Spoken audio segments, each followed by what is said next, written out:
Sizokunxusa abantu beprovince yethu sakhile. Yes. Njengoba singena kulesikhathi sonyaka imicimbi eminingi. Esisibone kakhulu abahlukumezekayo laba abafuyi. Oh yeah. Abantu imfuyo yabo igcina ilahleka ukuthi kunamasela abona ukuthi awayithatha imfuyo lapha ayoyidayisa. Bese beyaqhamuka abantu abafuna ukuba nemicimbi bathenge leyo mfuyo entshontshiwe. Oh yeah. Uthenga imfuyo entshontshiwe ngoba ufuna ukudayisa. Sizokubamba ke mama uhlele etafuleni sifike kuwena sibuza ukuthi apha amaphepha lenyama oyidayisayo.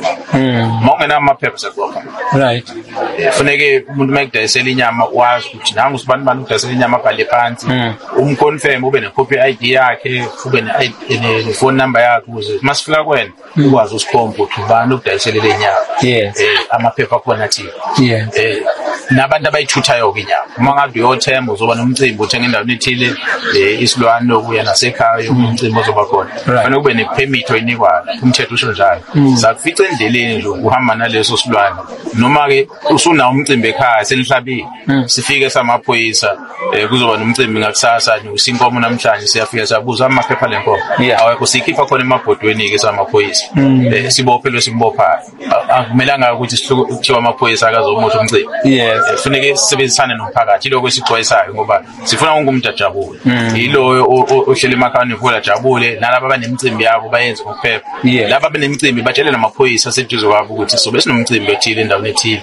Amaphoyisa police station yaseduze kwazo ukuze bakwazi ukuba nokuphepha ngoba umsebenzi wethu amaphoyisa uphepha kwabo. Bese kube labo ke bahamba emgaqweni siyazi ukuthi ngasikhathi sonyaka abantu badla kakhulu amanzi amponjwana bese begcina bedriver bangahloniphi umthetho omgaqo bese bebanga ingozi. Asifuneki ingozi, wonke umuntu ufuna kadle kahle uChristmas unyaka uzawufike abantu bonke bephephile ukuze babuyele emsebenzini nasekoleni impilo iqhubeke njalo.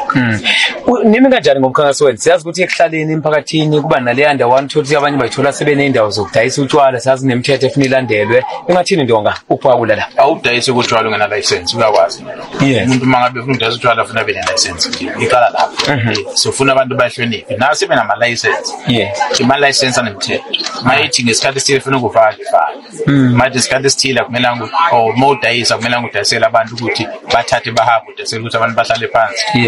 Baphuze. Udayisela lo uhlale phansi uphuze ngoba uzothi uyamdayisela kanti iphoyisa. Eliku-intelligent. Lifika lizothenga. Udayisela liphuma lihamba lifike lisiject hayi nawe ngithengile abantu. Bese siyaqhamuka sesofona. Sesivala yonke ke le ndawo yakho. Ukuthi nje uphula umthetho.